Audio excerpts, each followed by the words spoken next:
Hi, welcome to today's CropsTV episode. This is Prashant Jha, Extension Weed Specialist with Iowa State University, Extension and Outreach, and the Department of Agronomy. In today's CropsTV episode, I'm going to talk about how we are going to integrate cover crop, a cereal rye cover crop, and narrow row soybean to manage herbicide-resistant weeds, which are definitely a problem in Iowa corn and soybean production system.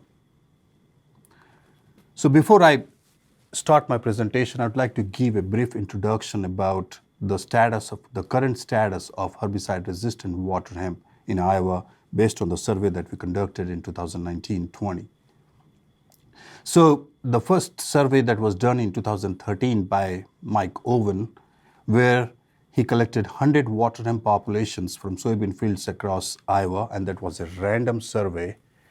So we went back to those georeferenced sites in 2019 and collected 100 of populations from soybean fields and also 100 populations from corn soybean fields. So we are looking here at a total of 200 populations that were collected in the fall of 2019 from the same fields that was part of the random field survey back in 2013. So these populations were screened for herbicide resistance to 8 different herbicide sites of action.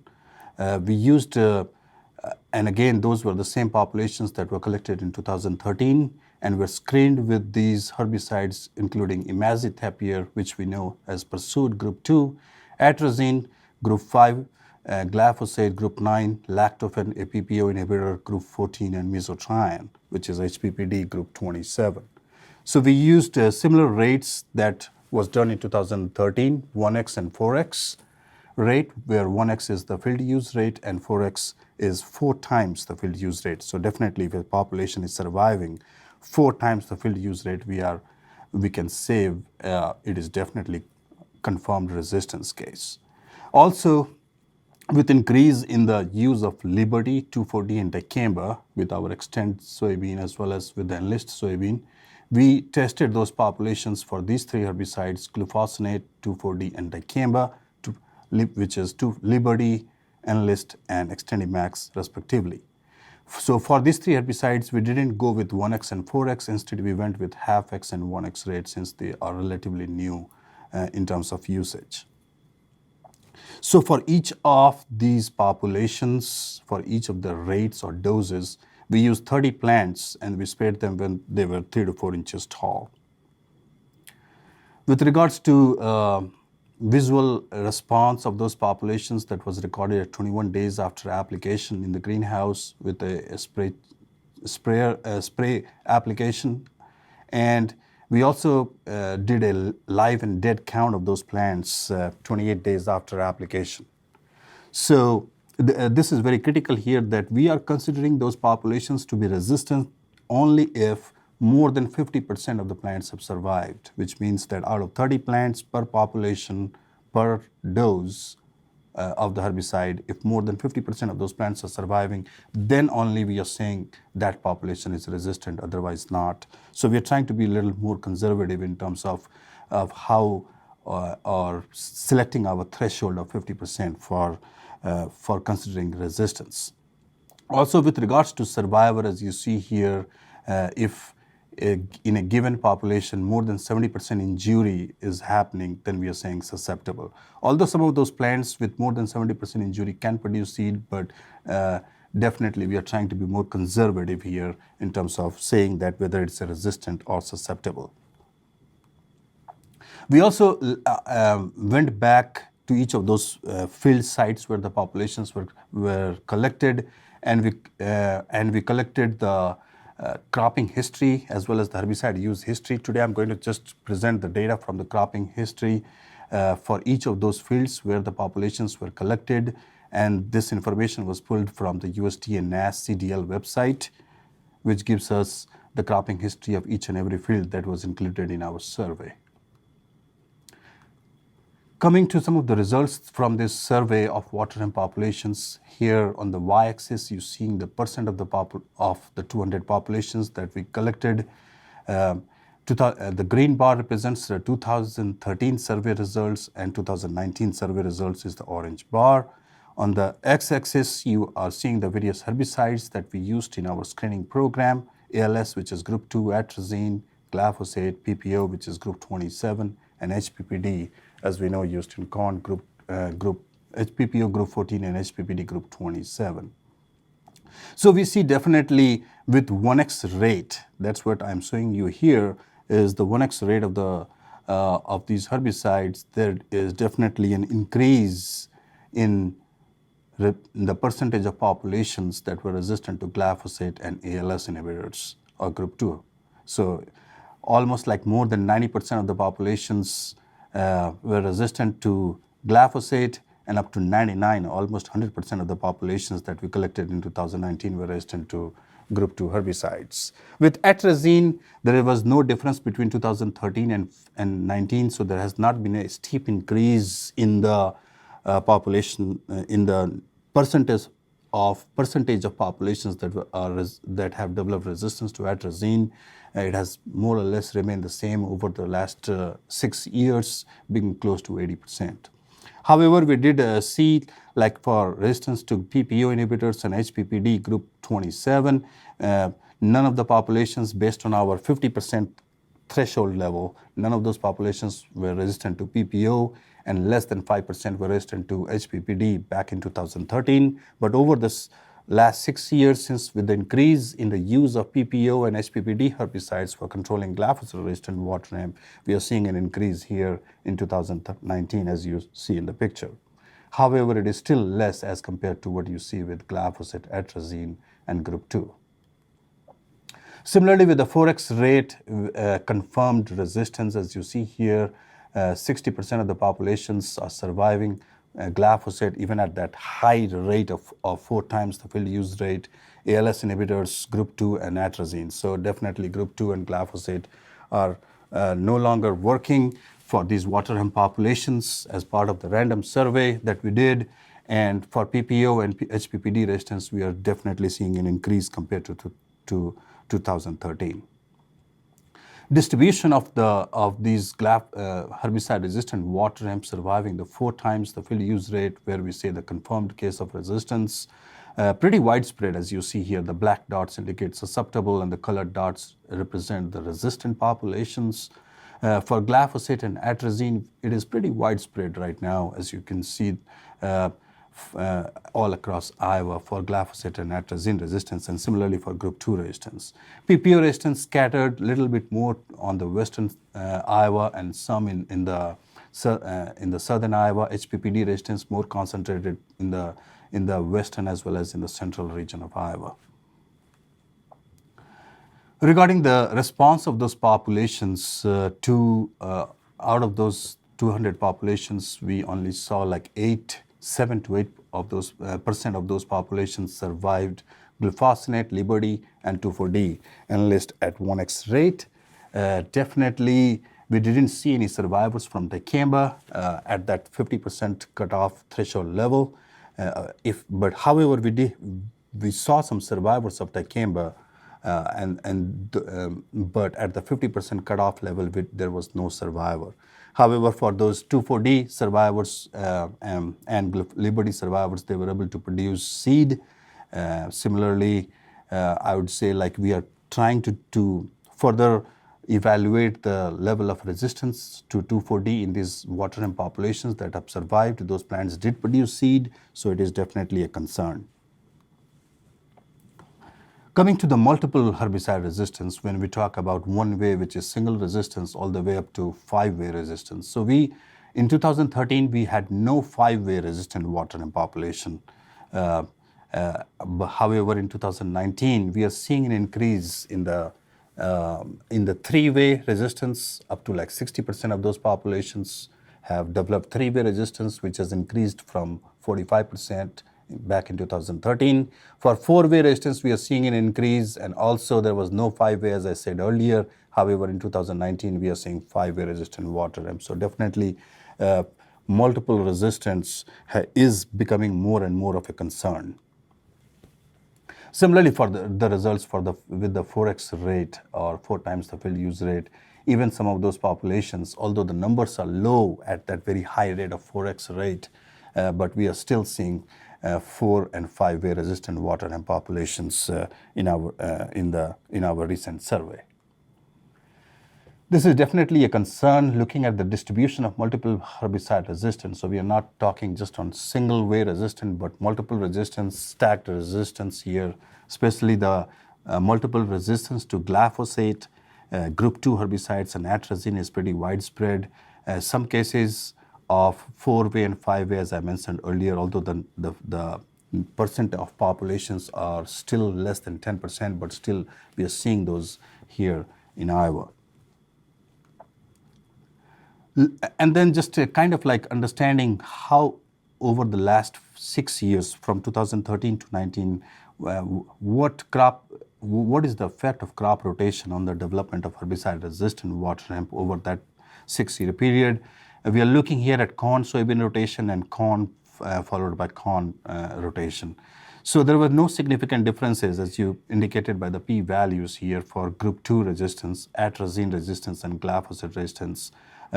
Regardless of corn soybean or corn, we see an increase in the percent of populations that are resistant to this herbicide. Similarly, for PPO resistance, we are not seeing any significant effect of the crop rotation. However, for HPPD resistance, only 10% of those populations in corn soybean will be resistant to HPPD.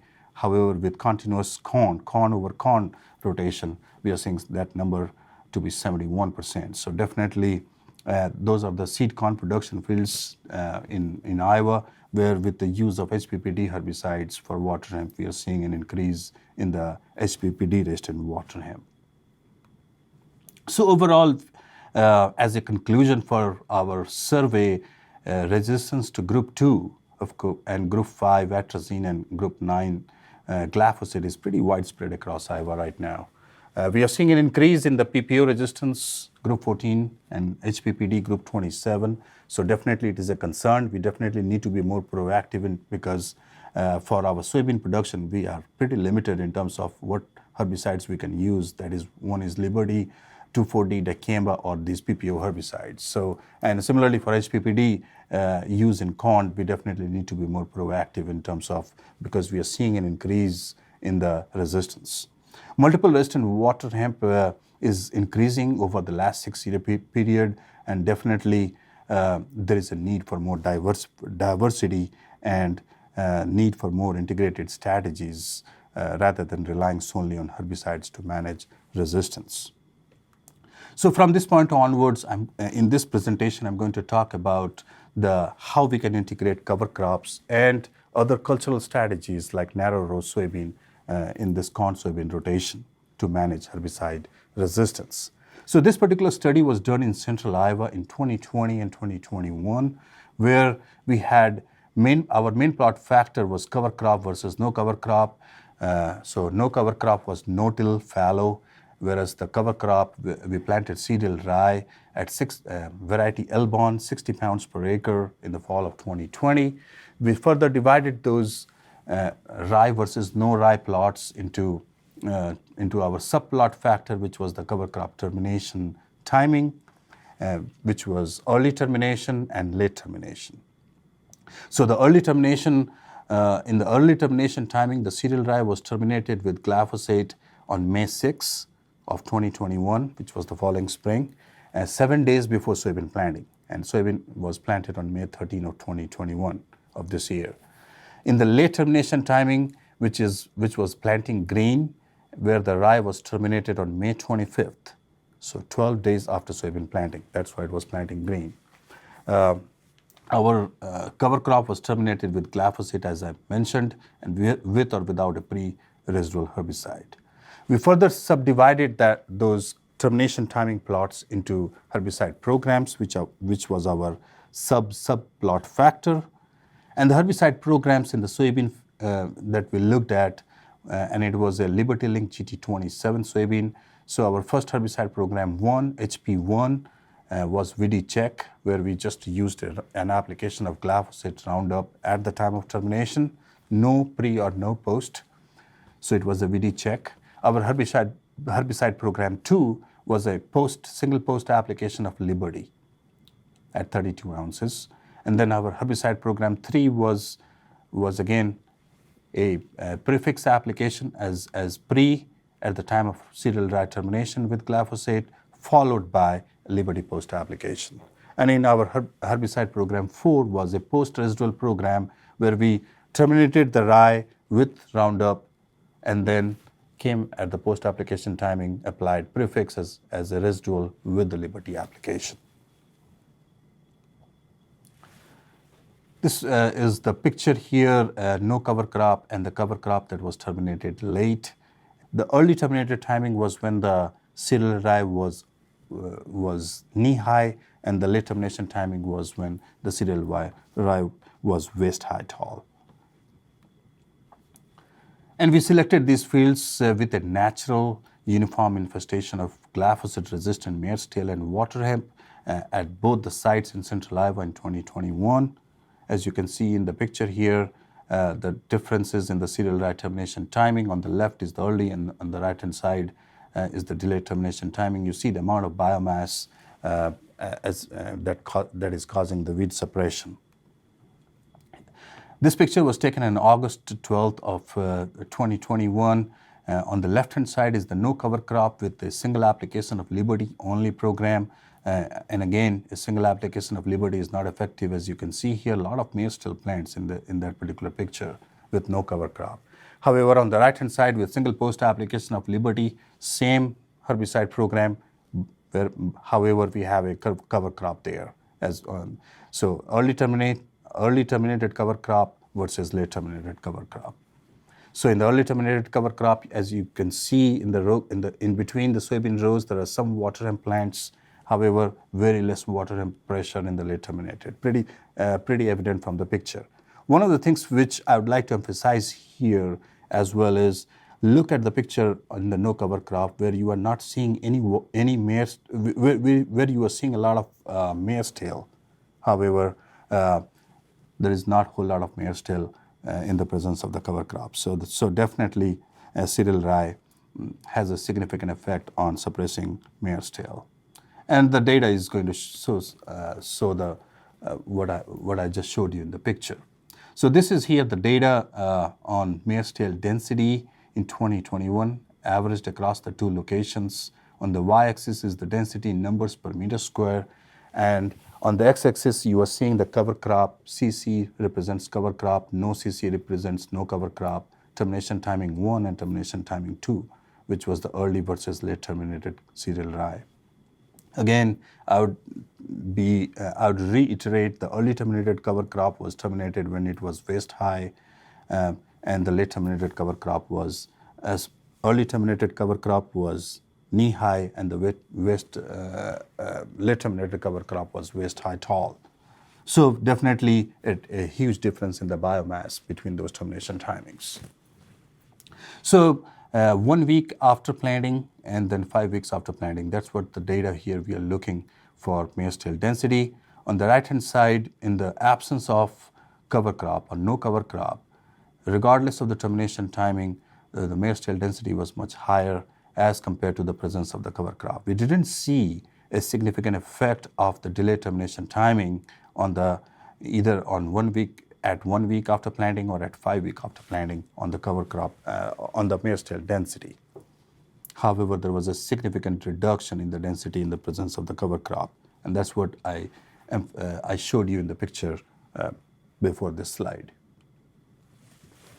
Looking at the mare's tail biomass at 1 week and 5 weeks after planting, 5 weeks after planting was when the post-emergence herbicide was applied, Liberty, with or without the residual. On the y-axis, we are seeing the mare's tail biomass in pounds per acre. Similar to what we have seen with mare's tail density, with mare's tail biomass in the absence of the cover crop, we are more amount of mare's tail biomass.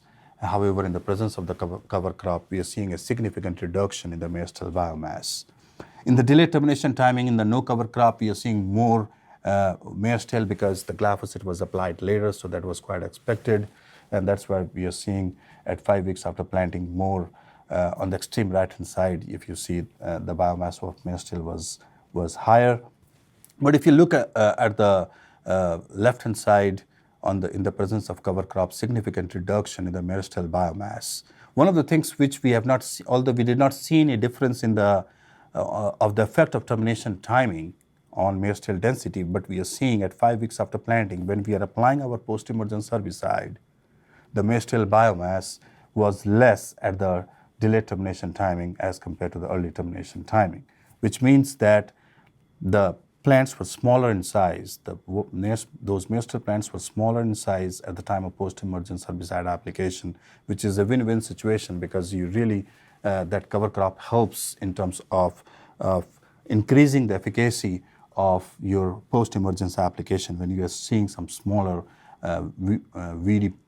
weeds like maize tail because of the cover crop residue. Coming to the water hemp density, the effect of cover crop by termination timing, of course, in the presence of cover crop, both at 5 weeks after planting when the post-emergence herbicide was applied, and 10 weeks after planting, we took the data because maize tail stops emerging pretty early in the spring. However, water hemp keeps on emerging late through the season. So at 10 weeks after planting and 5 weeks after planting, that's what the data we are looking here at. In the absence of cover crop, definitely more water hemp density regardless of the termination timing. We see a reduction both at 5 weeks and 10 weeks in the presence of the cover crop. However, if you look at the data for 10 weeks after planting in the cover crop termination timing 2, which is the delayed termination, we see a greater reduction as compared to the no cover crop. Looking at the water hemp biomass, similar results that we saw for the water hemp density, there was definitely a greater suppression of water hemp, reduction in the size as you see in the picture. Not only because of the heavy amount of residue in between the soybean plots that you see in the picture, there is less density of water hemp, there is smaller size water hemp. So those are two complementary effects, right? And that's why we are seeing a reduction in the biomass because of the smaller size. And this is definitely complementary when we are targeting our post-emergence herbicide application, where we are increasing the efficacy of the post-emergence herbicide application, for example, Liberty, 2,4-D, or dicamba in soybean, depending on the trait. So overall, with the delayed termination timing, there was a greater reduction in the water and biomass, because if you see those significant levels, it is pretty evident that we are seeing, although we are not seeing a whole lot of differences in the termination timing with regards to density, but with biomass, we are definitely seeing the significant effect of delayed termination timing because of the higher amount of residue on water and biomass reduction. Coming to looking at the effect of cover crop and herbicide interaction, which is how these cover crops interact with the herbicide, with the amount of residue that we have. Here I'm showing you some of the results. On the y-axis is the herbicide program 2, 3, and 4, which is herbicide program 2 is again Liberty post-application only. Herbicide program 3 is the pre-application of prefix followed by Liberty post, and then we have a post-residual, which is herbicide program 4 with Liberty tank mixed with prefix.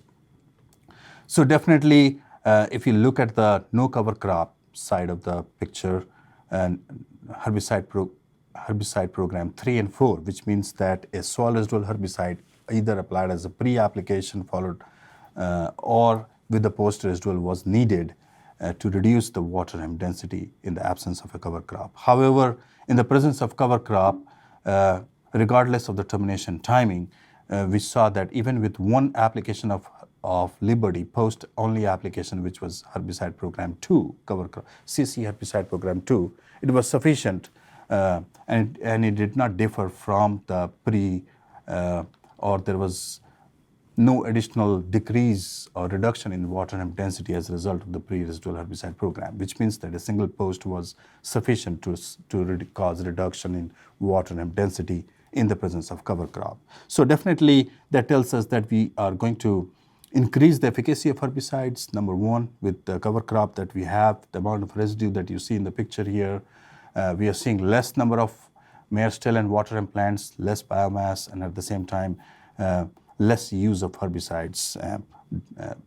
But however, a pre followed by post residual layered program would be needed, because if you're looking at these numbers, still there are sufficient amount of water and plants in those plots, even in the presence of the cover crops. So definitely there is a reduction, but definitely we need a pre followed by post layered residual herbicide program because we don't want any water and plants to be surviving, considering the resistance to be an increasing concern.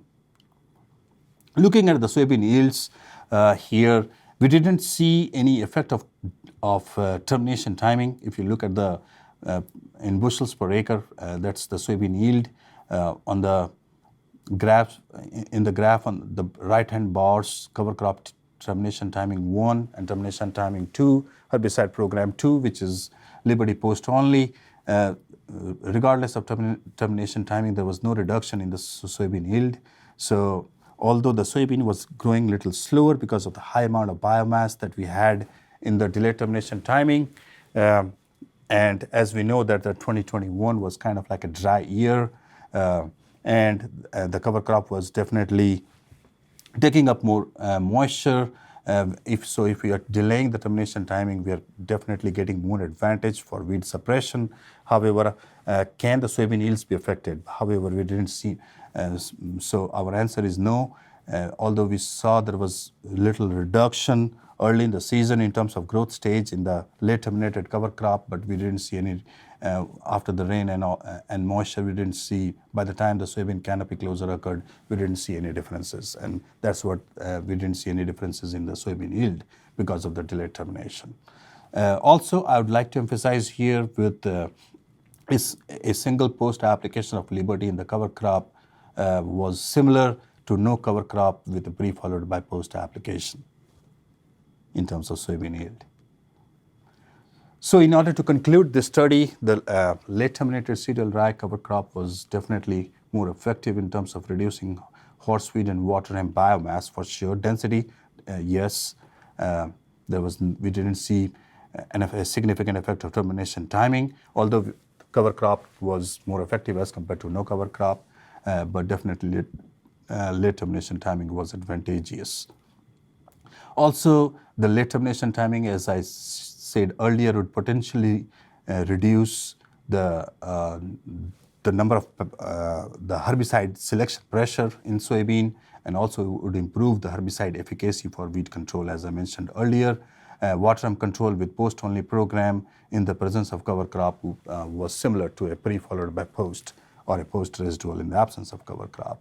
So definitely, this would be a good cultural strategy to reduce the selection pressure on the herbicides and making our herbicides more effective, since considering that we have very limited tools to manage herbicide-resistant water hemp in soybean production.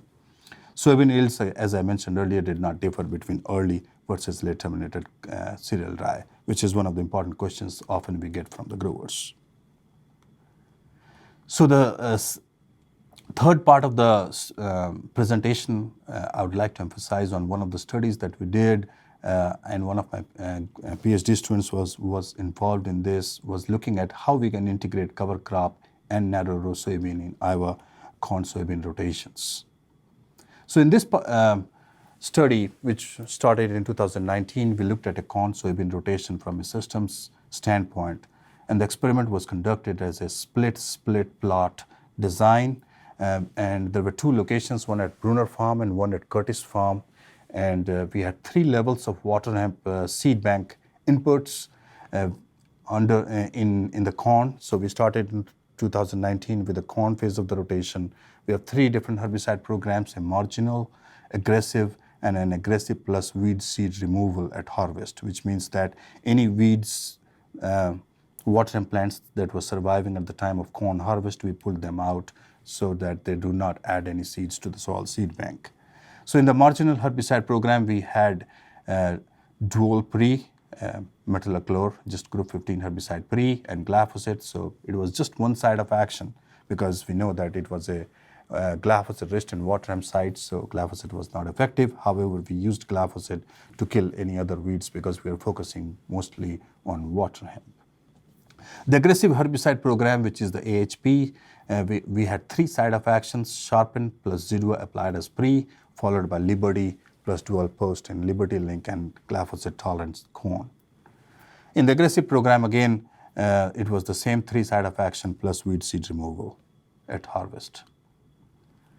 The picture here tells the story. In 2019 corn with 1 side of action, you see the amount of water and pressure versus 3 side of action. The plots look pretty clean.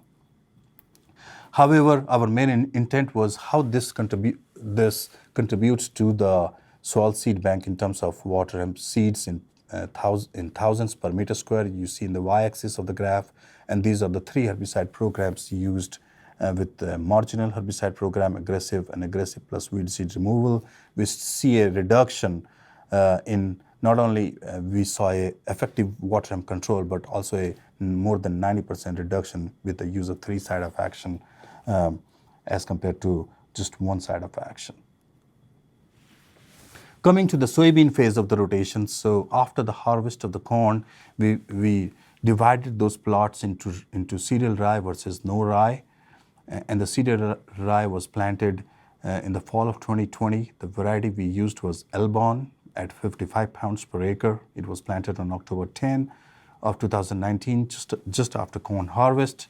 Rye was terminated at anthesis. So again, it was nearly waist high. You see in the picture, this is the termination timing of rye, and soybean was planted green.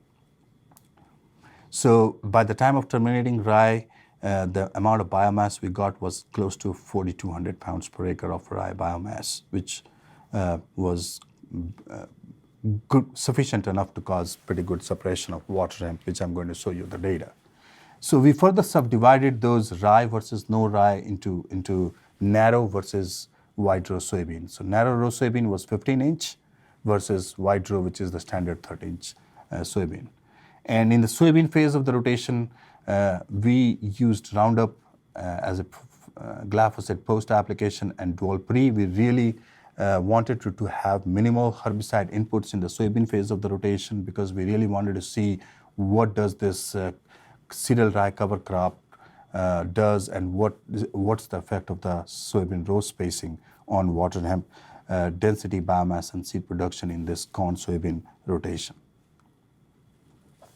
So this is the effect of the previous year's control, how when we effectively manage water hemp with 1 side of action versus 3 side of action, right? With 3 side of action, we are effectively managing. So how does that look in the following year in soybean, okay? So we are looking at marginal herbicide programs, aggressive and aggressive plus weed seed removal in the corn phase. And when we took the water hemp density, biomass, and seed production data in the soybean phase of the rotation, we see a significant reduction as we are going from 1 to 3 side of action and preventing any weed seeds to produce seed. We are seeing more than 58% reduction in the water hemp density, more than 35% reduction in biomass, and more than 15% reduction in the seed production as a result of our effective management of or using multiple side of actions of herbicide in the corn phase of the rotation.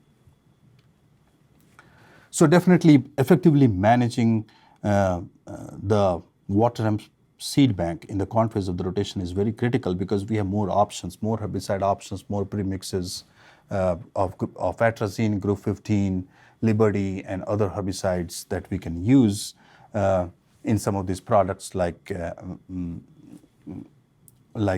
premix products that we can use in the corn. However, our herbicide options in the soybean phase of the rotation is very limited with Liberty or with PPO right now. So that's why we are looking at some of these other strategies to manage water hemp in the soybean phase of the rotation. Okay, coming to the effect of cereal rye, which was terminated late and soybean was planted green. On the left-hand side, the picture tells the story. a lot of water hemp. You see on the right hand side the amount of residue in between the soybean rows, we see very less water hemp. That's what the data here suggests on the cereal rye, no and yes, which means in the absence and presence of cereal rye cover crop, 31% reduction at 9 weeks after planting. That's what the data I'm showing you here. 31% reduction in water hemp density, 64% reduction in the biomass, and definitely 68, or almost like 70% of the reduction in the seed production of those water hemp plants. Even with limited use of herbicides, we are seeing a significant effect of the cover crop here in reducing water hemp seed production in soybean just because of the cereal rye amount of residue. Looking at the effect of soybean row spacing here, we are seeing narrow versus wide row, 30-inch rows on the left-hand side versus 15-inch rows. With early canopy closure is definitely plays in a significant role.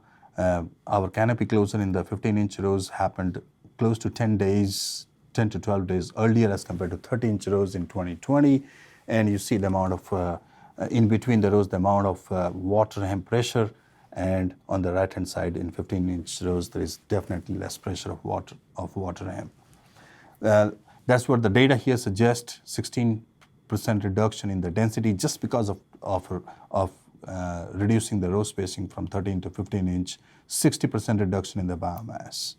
Again, we are seeing that a pretty consistent results, as I showed you in the previous study also, more effect on the biomass because of this cover crop as well as row spacing. We are definitely reducing the size and not only the density, but definitely reducing the size of those water hemp plants, which is a win-win situation for us in terms of giving us more flexibility of application of our post-emergence herbicide, at the same time increasing the efficacy because now the herbicide is looking at smaller size weeds. So 60% reduction in the water hemp biomass because of row spacing, and then close to 50% reduction in the seed production just as a result of the row spacing effect or narrow row effect. This picture here was taken by flying a drone through the study at the ISU Brunner farm. The picture tells the entire story. On the extreme left-hand side, on the top, you see the standard no cover crop, soybean planted 30-inch. In between the rows, you are seeing those plants, which are the water hemp plants. Just by integrating a rye cover crop on the right-hand side, we see reduction. And on the extreme right-hand side at the bottom, if you look, when we are integrating those two, rye cover crop and 15-inch or narrow row soybean, the plots look pretty clean.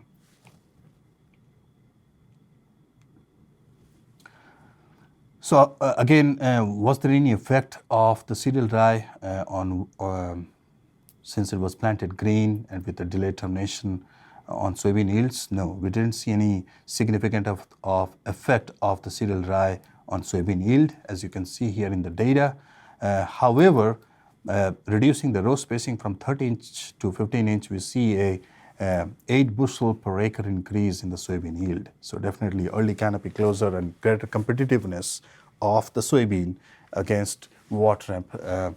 We saw this effect that there was definitely an increase in the soybean yield, a slight increase in the soybean yield, as you see. So overall, the conclusions from this study is no adverse effect of the delayed cover crop termination timing on the soybean canopy development and yield. And oftentimes, this is one of the questions like, when should I terminate my cover crop, cereal rye, without affecting the soybean yield? So even with our delayed termination timing in 2020, as well as in the studies that I showed you today for 2021. Of course, it was a dry year in 2021, but we saw some reductions as a result of the delayed termination timing of cover crop in terms of the growth stage, but we didn't see a significant impact on the soybean yield. So delaying the termination timing 7 to 10 days after soybean planting. Right now, the recommendation is when the cereal rye is at anthesis stage or at least waist high, that would be the best timing to terminate it if you have problems with water hemp in your field, because you really want that amount of residue to be, because over the period of time, the water hemp, the cereal rye residue is also decomposing. So you really want the high amount of biomass or residue to be there to cause effective suppression of water hemp, because it emerges late in the season and keeps on emerging up until August here in Iowa soybean production fields. For mare's tail, if you are more concerned with mare's tail, the recommendation would be to go with either early or late termination, because cereal rye, regardless of the termination timing we saw, even we are terminating the cereal rye knee-high stage, at the early termination we saw significant reduction on mare's tail, because majority of the mare's tail is coming in the fall and some also in the spring. But definitely, I have seen some of the fields also this year. I visited some of those grower fields. They have adopted the cereal rye and a significant reduction in mare's tail population. At the same time, they have been happy with the level of suppression they are getting from delayed termination timings in water hemp. So with the $5 per acre incentive that is coming for the upcoming season, that has been from Iowa Department of Ag, I think it is very important for the growers to, and for us to really utilize the effective termination timing of the cereal rye cover crop. There are a lot of other nutrient benefits, water conservation, other benefits of cereal rye that I'm pretty sure that has been discussed in this CropsTV episode and elsewhere. But definitely from a weed management standpoint, from an effective herbicide resistance management standpoint, when we are losing some of these effective herbicides because of resistance that we are seeing with water hemp, we definitely need to be more proactive in utilizing cereal rye and narrow row soybean in our toolbox. So overall, this cover crop and narrow row soybeans, these are not standalone strategies, they are complementary. They are complementary. They're going to enhance the efficacy of our post herbicides. They would provide greater flexibility of application timing of our post herbicides. And we are seeing definitely a reduction in the seed bank. And we are going to see that in the long term, a reduction in the seed bank, a reduction in the herbicide exposure and selection pressure for resistance. With that, I would like to end my presentation for this CropsTV episode, but I would like to definitely give my sincere appreciation to these, to all my multi-state collaborators in this integrated weed management projects that we are doing across Iowa. And in the next episode, I'm going to talk about harvest weed seed control, that research that we are doing, and all these funding agencies that have provided funding for our research. I would also like to acknowledge my weed science graduate students, 6 of those graduate students who are definitely who have played a significant role in all these projects and all the research that we are doing here at Iowa State for integrated weed management, and to my research staff. With that, I would like to, if you have any questions, feel free to contact me or give me a call. I would be happy to answer those questions. Thank you.